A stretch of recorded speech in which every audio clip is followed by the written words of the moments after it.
English Reader Class 7, Lesson 11, A Courageous Act. Children, पिछले video में मैंने इस चैप्टर का फर्स्ट हाफ भाग समझाया था. अभी मैं इसका सेकंड हाफ पार्ट रीड करूंगी सबसे पहले, उसके बाद सेंटेंस टू सेंटेंस समझाऊंगी उसको हिंदी में एक्सप्लेन करके. तो आइए सबसे पहले हम रीडिंग सुनते हैं. ओके, पंक्चुएशन मार्क्स और प्रोनंसिएशन पर ध्यान दीजिएगा. फिर आप भी वैसे ही रीडिंग करके प्रैक्टिस कीजिएगा. Right? So let's start. After an uncomfortable night, Gayatri went to her terrace and looked around. The entire area was submerged in water. Only a few houses could be seen. The little huts near her house could not be seen due to flood. The homeless people were sitting on tree stumps and at other places which were not submerged. Gayatri thought that she should do something. She swam towards the boat lying outside her house. She rowed powerfully towards the marooned people. She helped them board the boat and rowed to the town hall.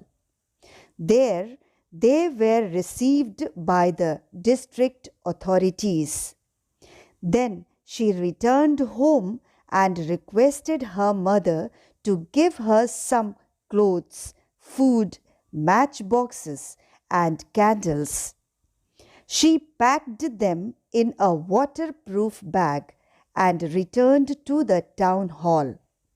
She handed over the materials to the supervisor of the temporary shelter, who distributed them to the people.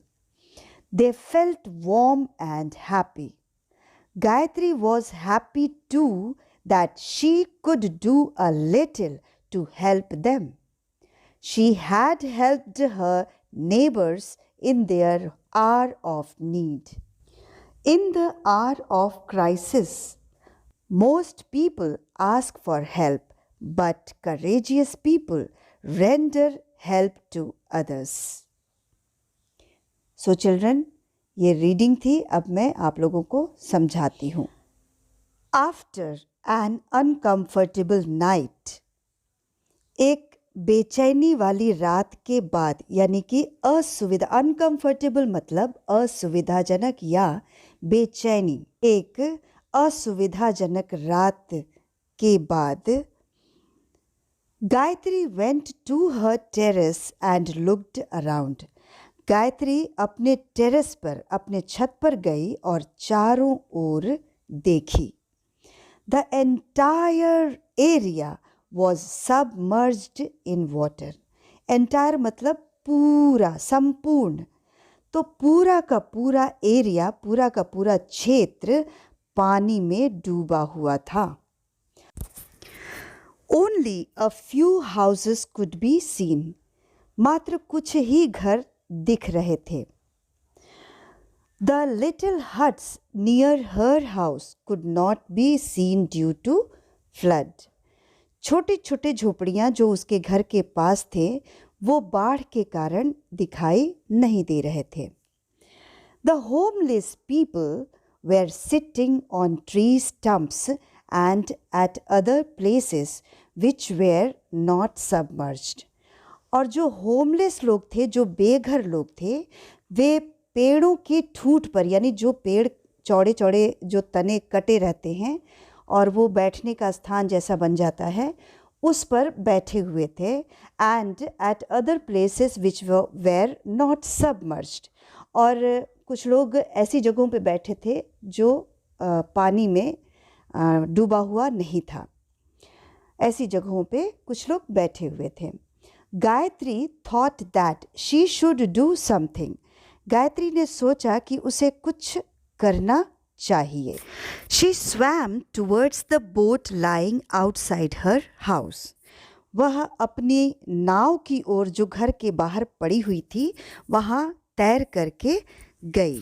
She rowed powerfully towards the marooned people. वो नाव को पूरी ताकत लगा करके खे करके ले गई उस ओर जहाँ पे लोग बाधित क्षेत्र में रुके हुए थे, यानी कि अवरुद्ध क्षेत्र में लोग पड़े हुए थे जहाँ आसानी से आया जाया नहीं जा सकता था। उस ओर नाव को खे करके ले गई। उसे कठिनाई हो रही थी नाव खेने में, लेकिन वो बड़ी पावरफुली, बड़ी ताकत के साथ नाव को खे करके उधर ले गई। She helped them board the boat and rode to the town hall. उसने उन सब को नाव पर चढ़ने में मदद की और फिर नाव को खे कर टाउन हॉल की तरफ ले गई। There they were received by the district authority. वहाँ पर ज़िला प्राधिकारियों द्वारा उन्हें रिसीव किया गया, यानी कि उन लोगों को, उन सब ने, ज़िला प्राधिकारी लोग उन्हें रिसीव किए, वे मदद करने ही आए थे उन सब की। Then she returned home and requested her mother to give her some clothes, food, match boxes and candles. तब वह घर वापस गई और अपनी माँ से, अपनी मदर से उसने रिक्वेस्ट किया कि वो कुछ कपड़े, भोजन, माचिस और मोमबत्तियाँ उसे दे दे। She packed them in a waterproof bag and returned to the town hall. वो उन सारी चीज़ों को एक वाटरप्रूफ बैग में, यानी ऐसा थैला जिसमें पानी न जा सके, ऐसे थैले में उसने उन सारी चीज़ों को पैक किया और वापस टाउन हॉल की तरफ चली गई।